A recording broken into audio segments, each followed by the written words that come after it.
कृतीची रीत असो की सदैव तत्पर आतिथ्याला कार्यसिद्धीच्या मानकऱ्यानो शब्द फुले ही स्वागताला. अखंड हिंदुस्थानचं प्रेरणास्थान शिवप्रभूंच्या प्रतिमेचं प्रतिमा पूजन आणि आशीर्वाद घेतले जात आहे सर्व मान्यवरांच्या शोभास्ते.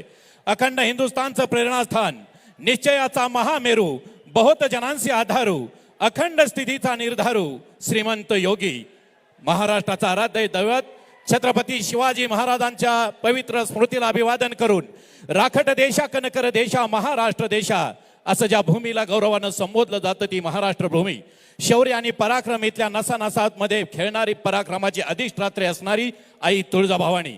अखंड हिंदुस्थानचं प्रेरणास्थान हिंदवी स्वराज्य संस्थापक शिवछत्रपतींच्या पवित्र पदस्पर्शानं पावन झालेली ही स्वराज्याची ऐतिहासिक राजधानी म्हणजे हा सातारा. आणि या साताऱ्याच्या ऐतिहासिक कराड उत्तर हा विधानसभा मतदारसंघ मार्तंड भैरव खंडेरायाच्या वास्तव्यानं पवित्र आणि पुनीत झालेली, कृष्णा कोयना उरमोड आणि तरळीच्या पाण्यानं पवित्र आणि सुगंधित झालेली इथली माती आणि इथली माणसं. आणि आज याच मातीत इतिहास रचला जातोय. इतिहास आहे कराड उत्तरच्या सन्मानाचा, इतिहास आहे कराड उत्तरच्या स्वाभिमानाचा, इतिहास आहे कराड उत्तरच्या पराक्रमाचा आणि इतिहास आहे कराड उत्तरच्या परिवर्तनाचा. एकदा जोरदार टाळी. या परिवर्तनाचे आपण सर्व सहभागी साक्षीदार होतात. बोला भारत माता की, छत्रपती शिवाजी महाराज की. महाराष्ट्राचे लाडके उपमुख्यमंत्री आदरणीय नामदार देवेंद्रजी फडणवीस साहेबांचा, देवेंद्रजी फडणवीस साहेब उपमुख्यमंत्री महाराष्ट्र राज्य यांचा सन्मान होतोय आणि तो सन्मान करण्यासाठी मी निमंत्रित करतोय सातारा जिल्हा भारतीय जनता पार्टीचे जिल्हाध्यक्ष, एक यशस्वी जिल्हाध्यक्ष आदरणीय धैर्यशील दादा कदम आणि आदरणीय भीमराव काका पाटील मंडलाध्यक्ष या दोघांच्या शुभास्ते त्यांचा या ठिकाणी सन्मान होतोय. आणि मंचावरती उपस्थिती अखंड महाराष्ट्राचं प्रेरणास्थान खऱ्या अर्थाने मानपण गादीला आणि मतपण गादीला काही दिवसापूर्वीच या गादीचा सन्मान अखंड महाराष्ट्रानं पाहिला. ते सातारा जिल्ह्याचे लोकप्रिय खासदार उदयनराजे भोसले यांचा या ठिकाणी सन्मान होतोय. जोरदार टाळ्यांच्या गजरामध्ये स्वागत करायचंय आणि तो सन्मान करण्यासाठी सन्मानित शंकरराव शेजवळ आणि सुरेश तात्या पाटील भारतीय जनता पार्टी सातारा जिल्हा उपाध्यक्ष आणि शंकरराव पवार राष्ट्रवादी काँग्रेसचे कोरेगाव तालुका कार्याध्यक्ष आदरणीय राजेश गाडगे आणि उपाध्यक्ष आदरणीय सचिनजी बेलागडे साहेब यांच्या दोघांच्या वतीने आदरणीय फडणवीस साहेबांचाही या ठिकाणी सन्मान केला जातोय. त्यांचं या ठिकाणी स्वागत केलं जातंय. आमचे महाराष्ट्राचं आराध्य दैवत पालचा खंडोबारायाच्या नगरीमध्ये आज 2024 विधानसभा निवडणुकीचा प्रचाराचा शुभारंभ महाराष्ट्र राज्याचे लोकनेते आदरणीय उपमुख्यमंत्री देवेंद्रजी फडणवीस साहेब यांच्या हस्ते या ठिकाणी संपन्न होतोय. खरं तर याचा फार अभिमान आहे आपल्या सर्वांना, कारण कराड उत्तर विधानसभा मतदारसंघ हा जो भारतीय जनता पार्टी 154 जागा लढवते, या 154 मध्ये आपल्याला देवाभावनी या ठिकाणी संधी दिली, त्याबद्दल त्यांचं हार्दिक असं अभिनंदन करतो आणि आभारी मानतो. आजच्या या कार्यक्रमाला आपल्या सर्वांचं दैवत श्रीमंत छत्रपती उदयनराजे भोसले महाराज, तसंच श्रीमंत छत्रपती शिवेंद्रसिंह राजे भोसले महाराज, तसेच विधान परिषदचे आमदार आदरणीय सदाभाऊ खोत साहेब, आपल्या जिल्ह्याचे जिल्हाध्यक्ष धैर्यशील दादा कदम, त्याच पद्धतीनं भगवंतचे खुबा साहेब, अशोकजी गायकवाड, तसंच या ठिकाणी उपस्थित सर्वच व्यासपीठ. खरं तर सर्वांचीच नावं घेणं गरजेचं आहे. या ठिकाणी रामकृष्ण वेताळ भाऊ सुद्धा या ठिकाणी उपस्थित आहेत आणि सर्व भारतीय जनता पार्टी, शिवसेना शिंदे गट आणि राष्ट्रवादी अजितदादा गट, RPI सर्वच मंडळी या ठिकाणी आज उपस्थित आहेत. सर्वात महत्त्वाचं म्हणजे या भारतीय जनता पार्टी आणि महायुतीवर प्रेम करणारे आपण सर्वजण. खरं तर या ठिकाणी इथले जे आमदार आहेत ते जवळपास 25 वर्ष या विधानसभेचं नेतृत्व करतायत. आणि मगाशीच भाऊनी सांगितलं की आज 25 वर्ष झाली तरी यांची भूमिका आहे की मला अजून विकास करायचा आहे. तर इथून पुढच्या काळामध्ये 100% या ठिकाणी जी काय उपस्थित गर्दी आहे ती त्यांना या ठिकाणी 100% घरी बसवल्याशिवाय राहणार नाही. कारण या विधानसभा मतदारसंघाचं नेतृत्व आदरणीय चव्हाण साहेबांनी केलं होतं, परंतु त्यांचं नाव घेऊन त्यांनी जवळपास 25 वर्ष या ठिकाणी काढली. परंतु यशवंत विचार सांगितला जातो, परंतु जर तो अंमलात जर आणायचं म्हटलं तर या ठिकाणी सत्तेचं विकेंद्रीकरण करा म्हणून या ठिकाणी यशवंतराव चव्हाणांनी सांगितलं होतं. आज जर आपण बघितलं तर हे आमदार आहेत, या ठिकाणी मुलगा कारखाना पाहतोय, त्याच पद्धतीनं बाकीचे बंधू कोण शिक्षण संस्थेला चेअरमन आहे, कोण या ठिकाणी बँकेला चेअरमन आहे, आणि एकाला संधी नाही मिळाली म्हणून जे काय आपल्या गृहनिर्माण सोसायटी असतील त्याला एक जण चेअरमन केलेला आहे. म्हणजे अशा पद्धतीनं ह्यांनी सत्तेचं केंद्रीकरण केलेलं आहे आणि संपूर्ण मतदारसंघामध्ये यशवंत विचार या नावावर कायम मतं मागितली जातात. परंतु या कराड उत्तरमधील जनतेनं त्यांना खरं तर मागं 2014लाच ओळखलेलं होतं, पण दुर्दैवानं या ठिकाणी त्यावेळेला सर्व पक्ष वेगळे लढले. त्यामध्ये धैर्यशील दादा काँग्रेसमधून उभे राहिले, मी या ठिकाणी आपल्याच आशीर्वादानं शेतकरी संघटनेमधून उभा राहिलो आणि या ठिकाणी मतांचं डिवायडेशन झालं. त्यांना 76,000 मतं मिळाले, आम्हाला 1,01,000 मतं विरोधी जाऊन सुद्धा या ठिकाणी त्यांचा विजय झाला आणि पुढची 10 वर्ष त्यांना बोनस मिळाली. 19ला पण परत तिरंगी लढत झाली. परंतु आज सर्वच जनतेची मागणी होती या कराड उत्तर विधानसभा मतदारसंघामध्ये की इथं होणारी लढत ही एकास एक झाली पाहिजे. आणि खरं तर एकास एक लढत होऊन या ठिकाणी आम्हाला जसं लोकसभेला उदयन महाराजांना या ठिकाणी कमळ या चिन्हावर मत द्यायची संधी मिळाली, त्याच पद्धतीची संधी या ठिकाणी कराड उत्तर विधानसभा मतदारसंघामध्ये सुद्धा मिळायला पाहिजे ही भूमिका घेतली. आज आपण ज्या काही केलेल्या मागण्या होत्या त्या या ठिकाणी देवेंद्रजी फडणवीस साहेबांनी दोन्ही मागण्या आपल्या मान्य केल्या आणि या ठिकाणी एकास एक लढत केली आणि या ठिकाणी आपल्याला कमळ हे चिन्ह कराड उत्तरमध्ये बऱ्याच वर्षांनी या ठिकाणी मतदान करायला आपल्याला मिळतंय. त्यामध्ये आदरणीय उदयन महाराज असतील, शिवेंद्र बाबा असतील, त्याच पद्धतीनं जयकुमार गोरे भाऊ असतील, या सर्वांनीच ह्या मतदारसंघामध्ये यावेळेला भारतीय जनता पार्टीकडे मतदारसंघ ठेवावा अशा पद्धतीचा आग्रह धरला आणि त्या माध्यमातून खरं तर आपल्याला या ठिकाणी येणाऱ्या 20 तारखेला कमळ चिन्ह या ठिकाणी मतदान करण्यासाठी उपलब्ध झालेलं आहे.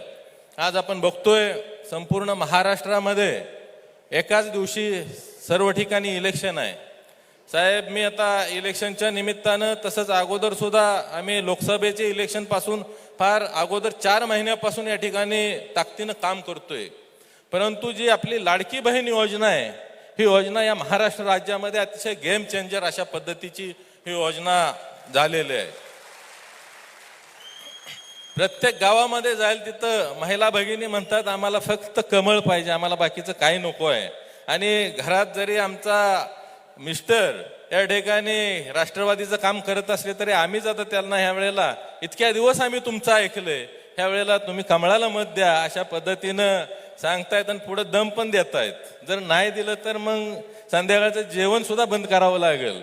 हे अशा पद्धतीची प्रतिक्रिया या ठिकाणी संपूर्ण विधानसभा मतदारसंघामधून येते आणि या माध्यमातून खऱ्या अर्थानं आर्थिक तर स्वावलंबी महिलांना आपण केलेलंच आहे, परंतु त्यांचा आत्मसन्मान वाढवण्याचं काम या लाडकी बहीण योजनेनं केलेलं आहे. आज शेतकरी राजा सुद्धा आमचा खुश आहे. या ठिकाणी 7.5 HP पर्यंतचं लाईट बिल आपण माफ केलंय आणि त्या माध्यमातून आज आमच्या पालनगरीमध्ये सुद्धा किमान 7 ते 8 कोटी रुपये या ठिकाणी शेतकऱ्यांना माफ झालेले आहेत. परंतु जरा ज्या वेळेला जातो त्यावेळेला एक थोडीशी मागणी राहते शेतकऱ्यांची की हे किमान 10 HP पर्यंत तरी लाईट बिल माफ झालं पाहिजे आणि इथून पुढचं येणारं शासन हे आपलं महायुतीचंच असणार आहे आणि त्यामध्ये आपण 10 HP पर्यंतच्या शेती पंपाला या ठिकाणी लाईट बिल माफ कराल अशी या ठिकाणी आपल्याकडे मी मागणी करतो.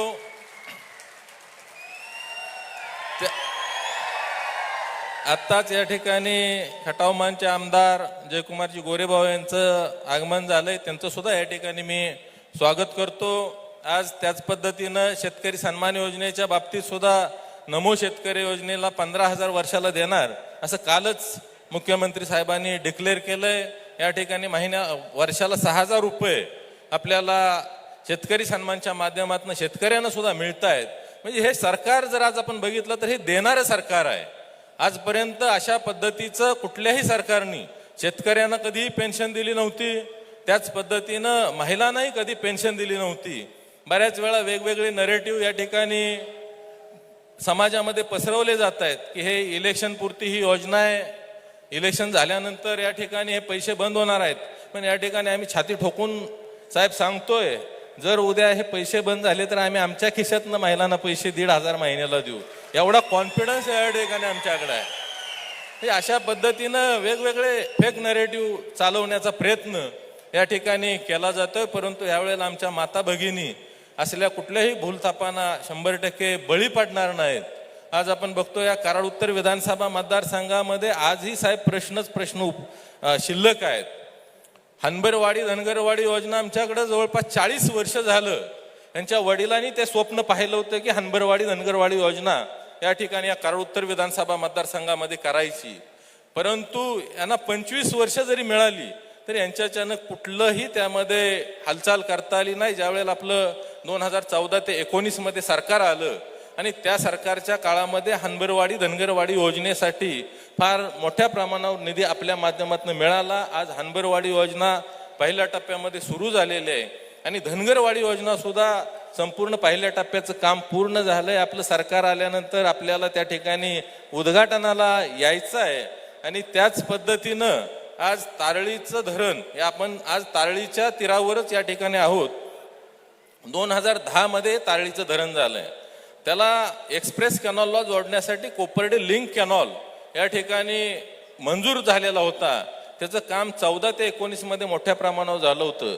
जवळपास मधल्या 2.5 वर्षामध्ये यांच्याकडे पालकमंत्री पद असून सुद्धा त्या ठिकाणी त्यामध्ये कसलीही हालचाल झालेली नव्हती. परंतु गेल्या मार्च महिन्यामध्ये आम्ही त्याच्यावर प्रशासकीय मीटिंग घेऊन त्या ठिकाणी आपल्याशी संपर्क करून कोपर्डे लिंक कॅनॉल चालू करून या ठिकाणी कोरेगाव असेल, कराड उत्तरचा पूर्व भाग आणि त्याच पद्धतीनं सांगलीला हे पाणी जवळपास 4 महिने या तारळी धरणामधून जाऊन त्यावेळेचा दुष्काळ सुसह्य करण्याचं काम आपल्या माध्यमातून या ठिकाणी झालेलं आहे.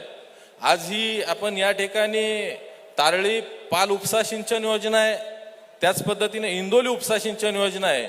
या योजना साहेब झाल्या त्या 50 मीटर पर्यंत झाल्या. पण ऑलरेडी प्रत्येक शेतकऱ्यानं 50 मीटर पर्यंत हेडला पाणी आपलं स्वतःचं नेलंय. या योजनांचं फक्त टेस्टिंग झालं आणि आज अखेर 10 वर्ष ह्या योजना बंद आहेत.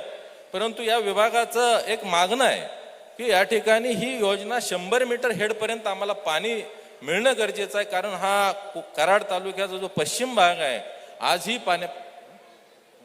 पाण्यापासून वंचित आहे. आज हा 50 मीटरचा 100 मीटर करण्यासाठीचा प्रस्ताव आपल्याकडे महाराष्ट्र शासनामध्ये आलेला आहे.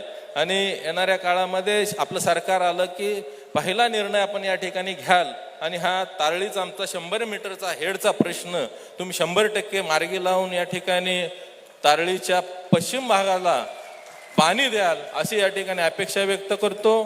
त्याच पद्धतीनं कोरेगाव तालुक्याच्या पूर्व भागामध्ये सुद्धा पाण्याची परिस्थिती अशाच पद्धतीची आहे.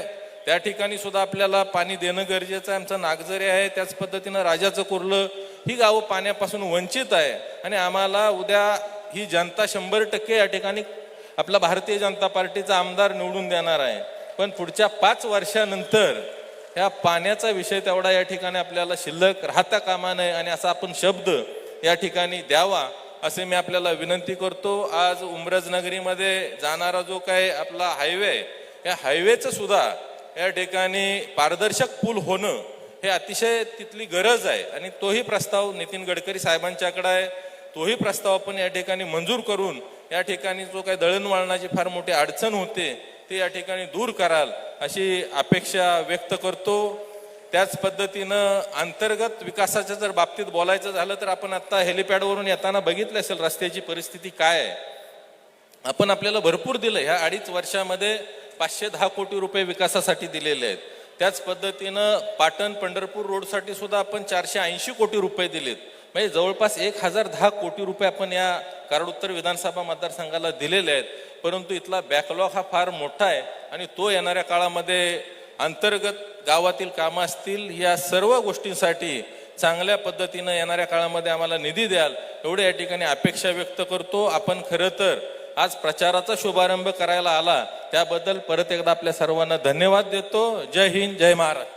तप त्याग ज्ञान सेवानिशील, तप त्याग ज्ञान सेवानिशील इत्यादी गुणाचे कवच कुंडला लाभलेला बुद्धिवंत आणि बलवंत युवा नेता देवेंद्र भाऊ, खरंच तुमचं उद्या भविष्य, महाराष्ट्राचं भविष्य म्हणून आम्ही तुमच्याकडे बघतो. सातारचं राजघराणं आणि सातारचा क्रांतिकारकांचा जिल्हा तुमच्या अतोनात प्रेम करतो. दोन्ही बंधुत्वाचं तीर्थक्षेत्र असलेलं राजघराणं तेच आज मनोजदादाचा भाऊ इथं बोलवतो. कुठंही पुढं पडद्यावर येत नाही, फक्त सत्कार करा आणि मग भाषणाला या. संग्रामदादा पुढे या. अरे पायाची दगड व्हायला पुण्य लागतं, पुढे या. एक सेकंद फक्त शाल शिरपळ घाला त्या बंधुत्वाला, कारण सक्का भाऊ पक्का वैरी आहे आपण बघतो महाराष्ट्रामध्ये. सेकंद फक्त तुम्ही सत्कार करा माझ्या संग्राम घोरपड्यांचा. आंधियों को जिद है जहां बिजलियां गिराने की, आंधियों को जिद है जहां बिजलियां गिराने की, मुझे भी जिद है वही आशियाना बनाने की. हिम्मत और हौसले बुलंद है, खड़ा हूं मैं, गिरा नहीं हूं, जंग भी अभी बाकी है और मैं हारा भी नहीं हूं, मैं हारा भी नहीं हूं, मैं हारा भी नहीं हूं. देवेंद्र भाऊ, आपल्या वाणी विचार वर्तनानं आम्हाला मंत्रमुग्ध करावं. वेलकम.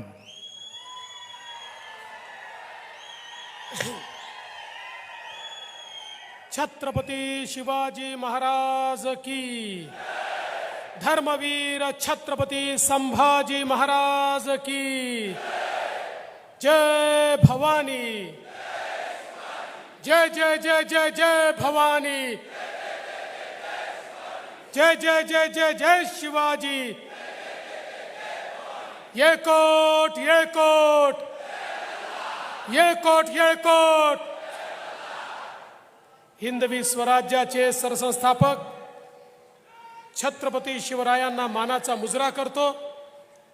भारतीय राज्यघटनेचे शिल्पकार भारतरत्न डॉक्टर बाबासाहेब आंबेडकर यांना मानवंदना अर्पित करतो.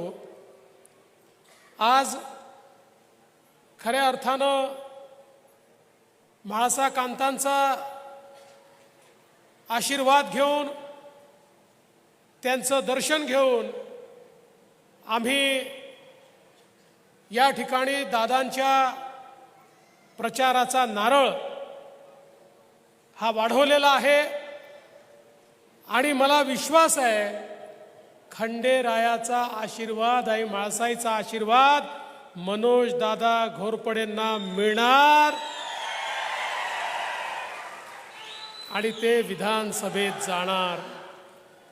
आज खऱ्या अर्थानं त्यांना पाठिंबा देण्याकरता या ठिकाणी उपस्थित झालेले आपल्या सर्वांचे लाडके या साताऱ्याचे लोकप्रिय खासदार श्रीमंत छत्रपती उदयन महाराज भोसलेजी, साताऱ्याचे लोकप्रिय आमदार श्रीमंत छत्रपती शिवेंद्र सिंहराजे भोसलेजी, मंचावर उपस्थित असलेले आमचे मित्र आणि आमदार जयकुमार गोरेजी, सदाभाऊ खोतजी, भगवंत खुबाजी, धैर्यशील भाऊ कदमजी, रघुनाथ कुलकर्णीजी, विक्रम पावसकरजी, रामकृष्ण वेताळजी, अशोक बापू गायकवाडजी, चित्रलेखाताई कदम, महेश जाधवजी, भरत नाना पाटीलजी, राजेश घाडगेजी, सचिन नलवडे, सचिन बिलागडे, जितेंद्र डुबल, विक्रमसिंह कदम, संपतदादा माने, भीमराव काका पाटील, सुरेश तात्या पाटील, सुनील काटकर, शेजवळ काका, कुलदीप क्षीरसागर, प्रशांत कदम, मंचावरील सर्व मान्यवर आणि या ठिकाणी मोठ्या संख्येने उपस्थित असलेल्या माझ्या सर्व माता भगिनी, लाडक्या बहिणी आणि माझ्या तितक्याच लाडक्या भावांनो, खरं म्हणजे या महाराष्ट्रातले ज्येष्ठ नेते माननीय शरद पवार साहेब तसे आमचे राजकीय विरोधक आहेत. पण विरोधकांनी देखील एखादी चांगली गोष्ट सांगितली तर त्या गोष्टीचा अवलंब आपण केला पाहिजे. मागच्या काळामध्ये राजकारणाबद्दल बोलत असताना पवार साहेब असं म्हणाले तव्यावरची भाकरी योग्य वेळी फिरवली नाही तर ती करपते. आता पवार साहेबांना सांगा, उत्तर कराडमधली तुमची भाकरी फिरवायची वेळ आली आहे, नाहीतर आमचं उत्तर कराड करपल्याशिवाय राहणार नाही. त्यामुळे आता पवार साहेबांनी दिलेला मंत्र उत्तर कराड जगणार आहे आणि भाकरी फिरवून मनोज दादाला मुंबईच्या विधानसभेत पोहोचवणार आहे. खरं म्हणजे कराडची भूमी ही खऱ्या अर्थानं एक अतिशय ऐतिहासिक अशा प्रकारची भूमी आहे. एक मोठा इतिहास आहे. या इतिहासात महाराष्ट्राची जडणघडण आहे. पण दुर्दैवाने गेले 25 वर्ष उत्तर कराड ज्या प्रकारच्या विकासाची अपेक्षा ठेवतो, ज्या प्रकारचं परिवर्तन अपेक्षित करतो आणि वारंवार या ठिकाणून लोकप्रतिनिधी पाठवतो, ती अपेक्षा मात्र कुठेही पूर्ण होताना दिसत नाही. खरं म्हणजे याच्याकरता गेल्या 2 निवडणुका कोणी जबाबदार असेल तर ते तुम्ही नाही, आम्हीच जबाबदार होतो. तुमच्या मनात परिवर्तन होतं, पण तुमच्या परिवर्तनाचा एक केंद्रबिंदू आम्ही तयार करू शकलो नाही आणि म्हणून परिवर्तन घडलं नाही. दोन्ही निवडणुका आमचे मनोज दादा आणि धैर्यशील दादा एकमेकासमोर आले आणि त्यामुळे तिसऱ्याचा फायदा झाला. आणि म्हणून तुमचं सातत्याने म्हणणं होतं, आम्हाला परिवर्तन घडवायचं आहे, पण तुम्हीच काही करत नाही, तुम्हीच लोक एकत्रित येत नाही, तुम्हीच कोणाला एकत्रित आणत नाही. आणि म्हणून यावेळेस निवडणुका जाहीर झाल्यानंतर मी या ठिकाणी मनोज दादा असतील, धैर्यशील दादा असतील, रामकृष्ण वेताळजी असतील, सगळ्यांना एकत्रित केलं आणि त्यांना सांगितलं, तुम्हाला खरंच परिवर्तन हवं आहे का? ते म्हणाले हवं आहे. मग म्हटलं कोणाला तरी त्याग करावा लागेल आणि एकाला पुढे न्यावं लागेल. आणि मला मनापासून आनंद आहे की सगळ्यांनी मिळून ठरवलं की ठीक आहे, आम्ही त्याग करतो, मनोज दादाला पुढे नेऊ आणि त्याला या ठिकाणी परिवर्तनाचा चेहरा करू. मनोज दादा घोरपडे आता केवळ उमेदवार नाही आहे, या उत्तर कराडच्या जबरदस्त परिवर्तनाचा चेहरा हा मनोज दादा घोरपडे या ठिकाणी आहे. आज आपण पाहू शकतो, जयाभाऊंनी सांगितलं ही गोष्ट खरी आहे. हा सगळा भाग कृष्णकाठचा भाग, ज्या भागामध्ये अनेक नद्यांचा उगम होतो, ज्या भागाने खऱ्या अर्थानं महाराष्ट्राला पाणीदार केलं, अशा या भागामध्ये देखील अनेक ठिकाणी आपल्याला दुष्काळ दिसतो, दुष्काळी वातावरण दिसतं. आणि या दुष्काळाकरता केवळ आपल्याला शब्द दिले गेले, मात्र दुष्काळ दूर करण्याचं त्या ठिकाणी प्रयत्न झाला नाही. पण 2014 ते 19 आपल्या आशीर्वादानं संधी मिळाली आणि या ठिकाणी दुष्काळाच्या विरुद्ध लढाई आपण सुरू केली. आणि मग वेगवेगळ्या योजना असतील, या ठिकाणी टेंबू, ताकारी, म्हैसाळ, जे कटापूर, उरमोडी सगळ्या योजनांना मोठ्या प्रमाणात निधी देऊन दुष्काळी भागाचा चेहरा बदलण्याचं काम हे आपण त्या ठिकाणी सुरू केलं. आणि आज आपण पाहू शकतो, इतक्या मोठ्या प्रमाणात या ठिकाणी सिंचनाची कामं झालेली आपण बघितली. आणि मी तुम्हाला दादा या ठिकाणी शब्द देतो, तुम्ही सांगितलं इंदोली उपसा सिंचन योजना, पाल उपसा सिंचन योजना, या ठिकाणी 50 मीटर हेड असल्यामुळे पाणी मिळत नाही. तुमच्या सगळ्यांच्या साक्षीनं सांगतो, अरे मनोज दादाला पाठवून तर पहा, 100 मीटरचं हेड, 100 मीटरचं हेड करून देतो आणि प्रत्येक शेतीपर्यंत पाण्याचा थेंबन थेंब हा त्या ठिकाणी पोचवण्याचा शब्द हा देवाभाऊ तुम्हाला देतो. हे परिवर्तन या ठिकाणी निश्चितपणे आम्ही करून दाखवू. आज आपण पाहू शकतो, इतक्या मोठ्या प्रमाणात विरोधी पक्षात असतानाही भाजपच्या आमच्या नेत्यांनी या कराड उत्तर करता जवळजवळ 900,000 कोटी रुपयाचा जवळपास जर हिशोब लावला तर 990 कोटी रुपयाचा निधी आणला. जर विरोधी पक्षात राहून 990 कोटी रुपयाचा निधी हे आणतात तर या ठिकाणी कमळ फुललं आणि आपला आमदार आला. राज्यातही आपलं सरकार येणार आहे, केंद्रात मोदीजींचं सरकार आहे. अरे चिंता करायचं कारण नाही. 5 वर्षात 25 वर्षाचा बॅकलॉग संपवून त्या ठिकाणी पूर्ण विकास करू. आणि काही कमी पडलं तर उदयन महाराज आहेतच. महाराज दिल्लीला गेले की कोण नाही म्हणणार आहे. महाराजांनी जाऊन मोदीजींना सांगितलं की मोदीजी माझ्या उत्तर कराड करता मला पैसा पाहिजे. अरे महाराजांच्या एका म्हणण्यावर तर मोदीजी तिजोरी खुली करून देतील. त्यामुळे चिंता करायचं कारण नाही आहे. आपल्याला या ठिकाणी मोठ्या प्रमाणात हा निधी प्राप्त करून घ्यायचा आहे. मी सांगत होतो, आपण जर बघितलं असेल या सातारा जिल्ह्यामध्ये आपण नीरा देवधर करता 3,977 कोटी रुपये दिले. या ठिकाणी पश्चिम महाराष्ट्रातल्या या 2-3 जिल्ह्यावर जसा परिणाम होतो त्या टेंबू योजनेकरता जवळपास 7,390 कोटी रुपये दिले. लक्ष्मणराव इनामदार उपसा सिंचन योजनेला 5,889 कोटी रुपये दिले. उंडाळे लघु पाटबंधारे करता 592 कोटी रुपये दिले. उरमोडी करता या ठिकाणी 1,121 कोटी रुपये दिले. धोम बलकवडी करता जवळपास 1,000 कोटी रुपये दिले. वांग मराठवाडी करता 594 कोटी रुपये दिले. म्हणजे आपण जर हिशोब लावला तर जवळपास 5 ते 7,000 कोटी रुपये, 10,000 कोटी रुपये हे केवळ या जिल्ह्यातल्या सिंचन योजनांकरता आपल्या सरकारने दिलेले आहेत. आणि म्हणून आपण कुठेही विकासामध्ये मागे नाही, पण केवळ विकास करून आपण थांबलो नाही तर शेतकऱ्यांचा विचार हा मोठ्या प्रमाणात झाला पाहिजे. आपल्या समोर स्वप्न होतं आणि म्हणून आपण निर्णय केला आमच्या शेतकऱ्यांना वीज बिल माफ करण्याचा निर्णय आपल्या सरकारने घेतला.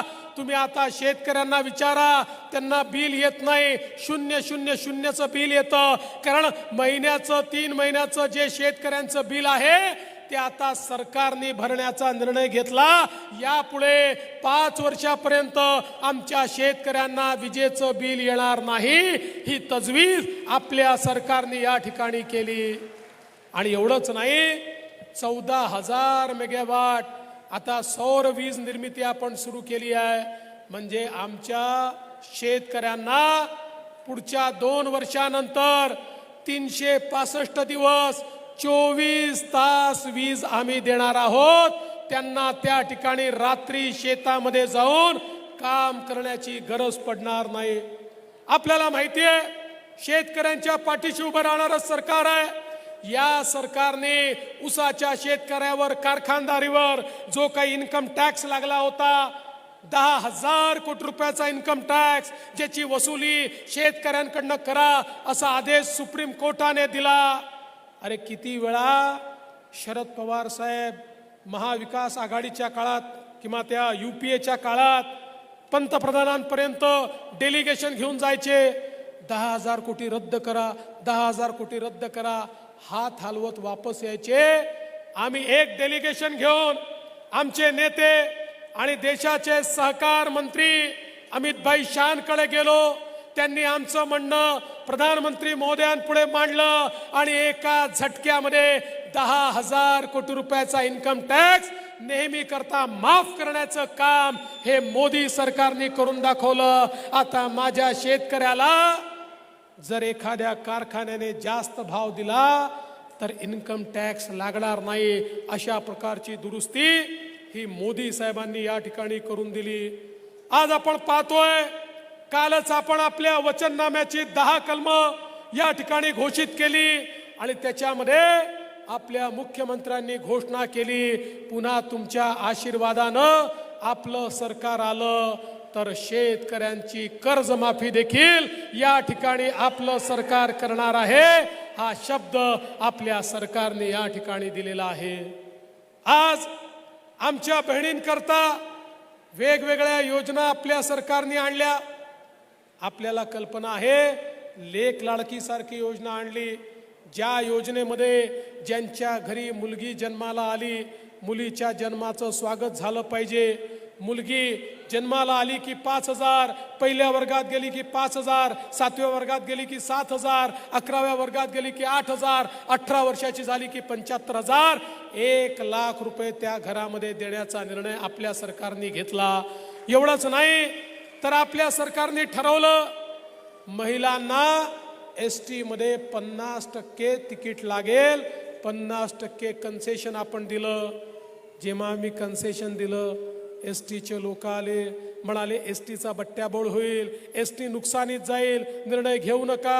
आम्ही सांगितलं निर्णय घेऊ, तुम्हाला अडचणत आली तर पैसे देऊ. महिन्याभरापूर्वी ते पुन्हा आले, म्हणाले काय उत्तम निर्णय घेतला, तुमच्या निर्णयामुळे इतक्या महिला प्रवास करायला लागल्या की नुकसानीत असलेली आमची ST नफ्यामध्ये त्या ठिकाणी आली. आता योजना बंद करू नका.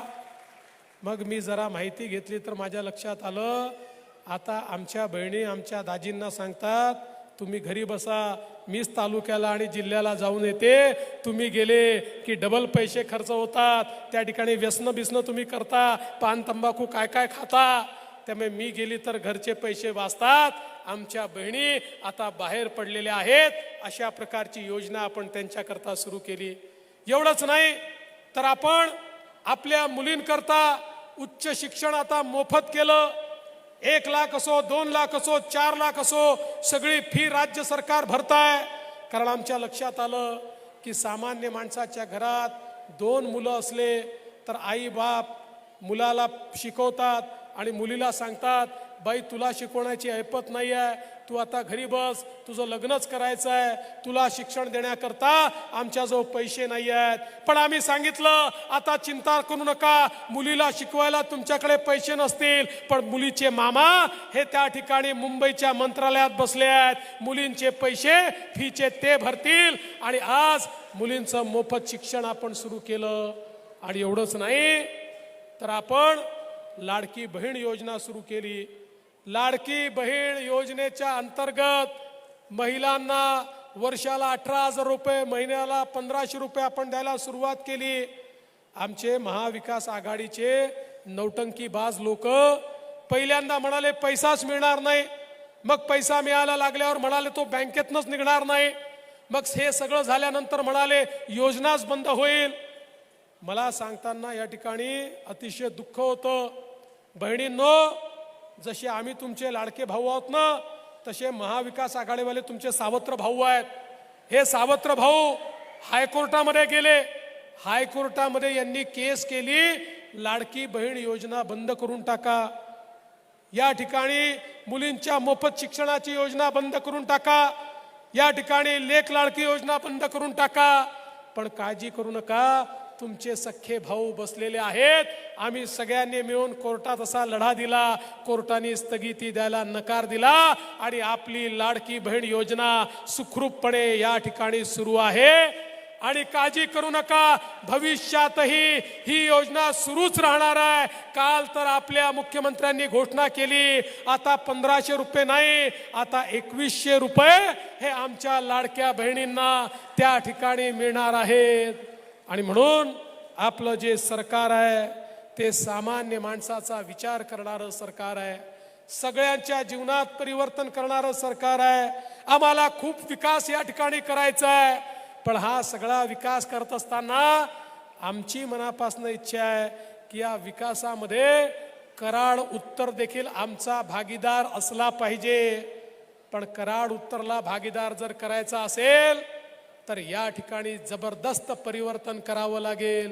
परिवर्तनाचा चेहरा असलेले मनोज दादा घोरपडे यांच्या पाठीशी तुम्हाला उभं राहावं लागेल, त्यांना आशीर्वाद द्यावा लागेल. आणि मी तुम्हाला शब्द देतो, एकदा मनोज दादांना तुम्ही मुंबईमध्ये मंत्रालयामध्ये विधानमंडळामध्ये पाठवलं, त्यानंतर कराड उत्तरला मागे वळून पाहावं लागणार नाही. तुमच्या विकासाची आम्ही या ठिकाणी आम्ही घेतो, हा विश्वास तुम्हाला देतो. आणि माझं बोलणं संपवतो. धन्यवाद. जय हिंद, जय महाराष्ट्र.